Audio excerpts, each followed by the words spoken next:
Ndasubiye kubaha ikaze kuri Mwambutsa Bonne Gouvernance muri iki kiganiro mukurikirana ku mbuga Spotify, Apple Podcast, web browser, no ku cahora ari Twitter ubu citwa X. Nshimire mwese mubandanye mukurikirana ibi biganiro, nshimire na mwese mutwandikira, nshimire n'abagira abonema, hanyuma nsabe n'abataragira abonema kuri Spotify bibuke kuja kuri Spotify ni kabuntu, bagende nabo bagire abonema, subscription mu congereza. Ndashimira kandi n'ubudufasha kugira ibiganiro bibashikire mu buryo bushimishije. Ubuheruka twaravuze raporo yagizwe ku Rwanda ivuga ko umukuru w'igihugu c'u Rwanda Paul Kagame ngo arongoye nahaye ngo ari umudiktateri n'ibindi bene ivyo. Nta nyambi ibura gahonze, mugabo n'ukuri uravye kandi sindabisubiramwo, twari twabivuze bikwiye mu kizungu. Nihaba hari igihugu cifashe muri Afrika canke muri aka karere ka birya bihugu bihana imbibe n'u Rwanda, kuri nihaba hari igihugu cifashe neza mu biraba bonne gouvernance, u Rwanda ruza imbere. Mugabo nta cavuzwe ku buhimbiri, ubusuma n'ubwambuzi bwa leta yo mu Burundi, uhereye ku mukuru w'igihugu c'u Burundi. Abantu abajournaliste bishwa mu Burundi ni benshi, abajournaliste bahunze igihugu nibo benshi. Uyu mu premier ministre akurikiranwa canke uwagatorwa sana ubwiye naho kumbure abo bose tutaba twemera ko ari abantu bakurikirana neza ivyiyumviro vya bonne gouvernance, mugabo baturubitswe n'intwaro. Ariko nta raporo tubona y'abo bajournaliste bagize raporo ku mukuru w'igihugu c'u Rwanda, ntaco bavuga ku Burundi canke nabo babivuze nta coalition twumvise tubona iri kwiraba. Sinzi ko ari kubera babura ivyabona vyoshikiriza ingene Uburundi ata bonne gouvernance irimwo, ko Uburundi butwawe nabi n'ibindi bene ivyo, mugabo hariho des silences coupables. Ico gituma bahoze kuri Congo bagahora ku Burundi. Mvuze Congo n'Uburundi kubera ivyo bihugu bikikije u Rwanda, no kuvuga sinovuga n'akabanga babikiye Neva na Tshisekedi, mugabo kubona batandukira umukuru w'igihugu c'u Rwanda sindamuvugiye, arazi kwivugira bikwiye. Je ndiko ndaba igituma, niko mbaza igituma, turiko tubibaza igituma iyo hageze kubarya abantu, iyo no gupfunga no kwica no gutema abantu n'iki kubotsa, nibaza ko ivyo vyose babihoze haba hari ikibazo. Gusanga rero mu vyimirije ari ibi vy'uko kumbure amatora yimirije nko mu Rwanda bitegura kuzovuga ko nivyo ko Kagame azotorwa. Nibaza ko ivyo ntawe biharira ko cane. Abanyarwanda nibaba bazi gutora, hari umukandida hari n'ico amariye u Rwanda, nibaza ko bazomutora. Mugabo bashobora guca bavuga bati haba batoye umudiktateur n'ibindi bene ivyo, atubaha demokrasi, atubaha pluralisme n'ibindi bene ivyo. Ariko mwibuke ko kuri Neva nta raporo yabaye. Neva yagize kampanye atambaza Kayonza hamwe na sogokuru wiwe Nkurunziza, baturiye amaradiyo hamwe, umwe yatwariye umugambwe uwundi agatwara igihugu, mugabo batambaza Kayonza bavuga ngo iyo mihimbiri irasara. Iyo mihimbiri bari bande? Canke bakafata abanyagihugu bakabita ngo n'imbwa za mujeri zisara. Ivyo byose na raporo twabonye, n'ubu ntayiri kwirandikwa.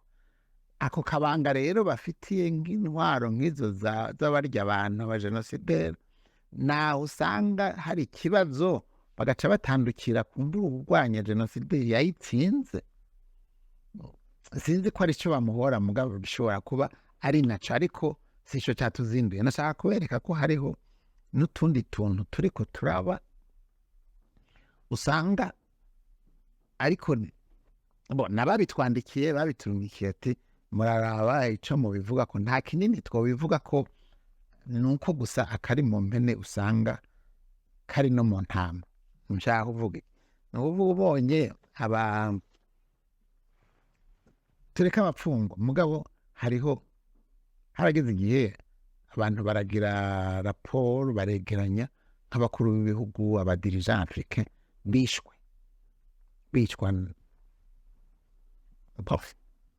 sa nuko bishwe n'ibi bihugu vyo muri Occident Ufaransa Amerika n'ibindi bene ivyo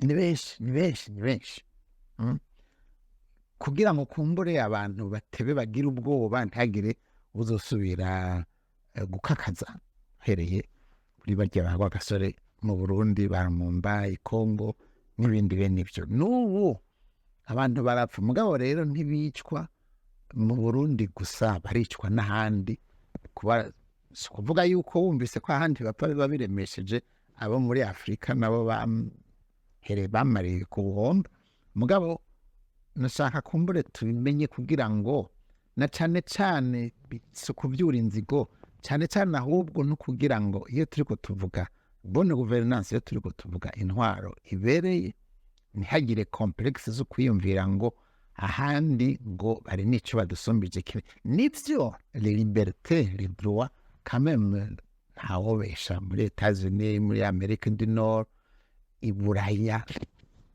hariho akantu bakiriye abantu bo muri Afrika mugabo si ukuvuga yuko ari yororo wogira ibinyamakuru ingana bivuze puissance médiatique nk'izi media z'iburaya kumbure wosanga ibintu bivuzwe ukundi ariko umuntu yabiturungikiye yatubwiye ati nimurabe harabaye tentative d'assassinat y'umu premier ministre wo muri Slovakia itariki 15 z'ukwezi kwa gatanu k'uyu mwaka uwo akaba ngo yari yandeza ko na Bruxelles na Washington kuvyerekeye covid na Ukraine ntiyapfuye umenga amakuru duheruka ariko baragerageje kumurabira hanyuma cya kabiri baca babwira hari umukomiseri européen yavuze ati asaba umu premier ministre wo muri Georgie yuko ashobora ngo kugira le même sort y'uwo Imbari Fico uwo premier ministre Fico wo muri Slovakia avuga ati yahitanywe nuko ari imprudent ati iraprandra nawe nyene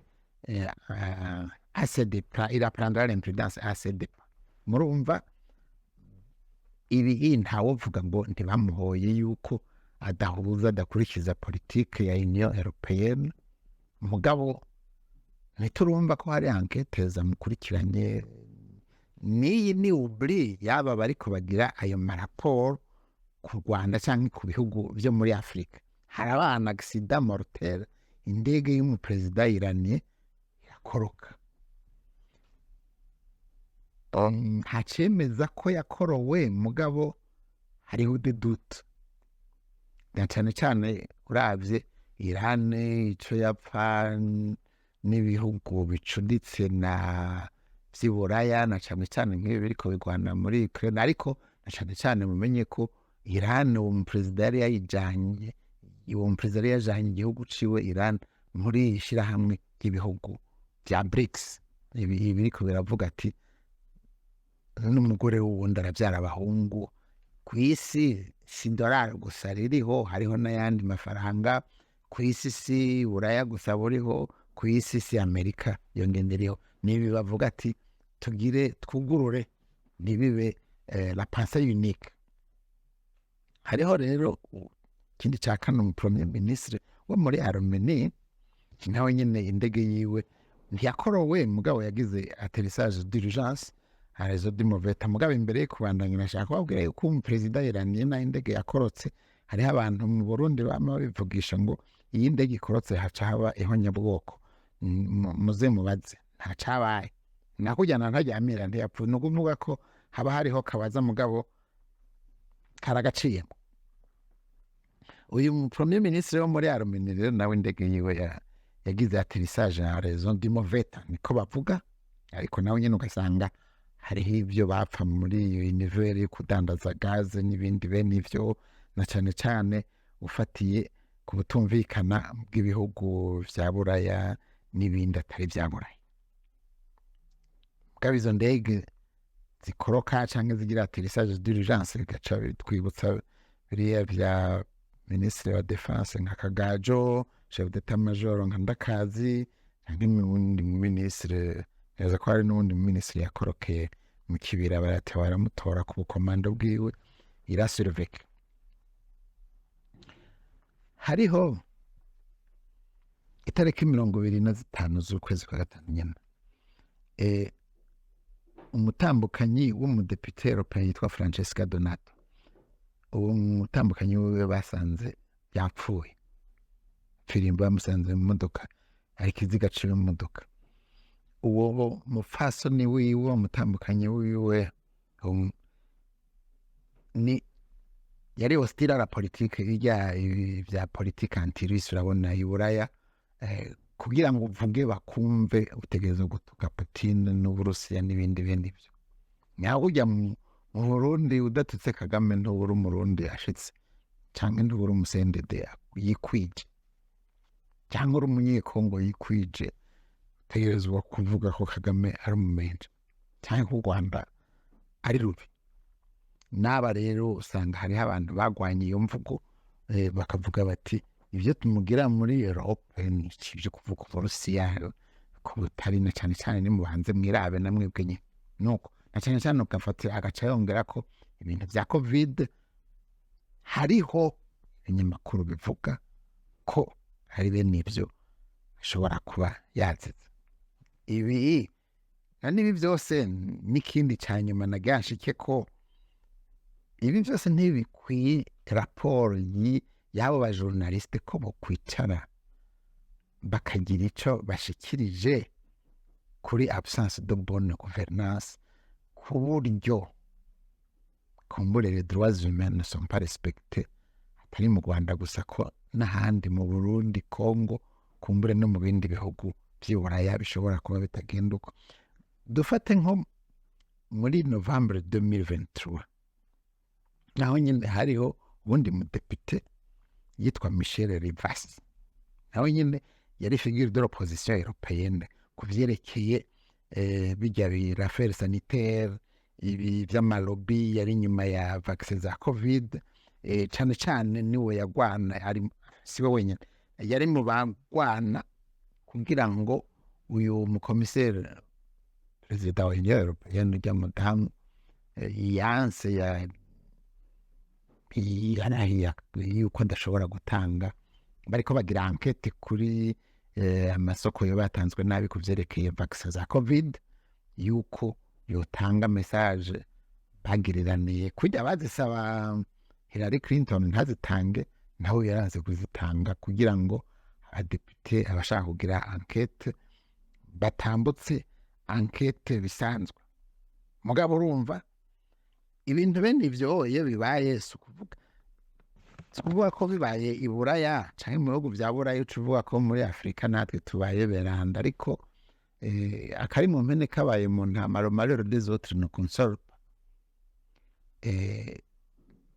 Abijejara bo muri Afrika n'ahandi mu bindi bihugu ntibace bavuga ngo n'abandi barabigira, ngo n'abandi barapfa canke ngo n'abandi barica.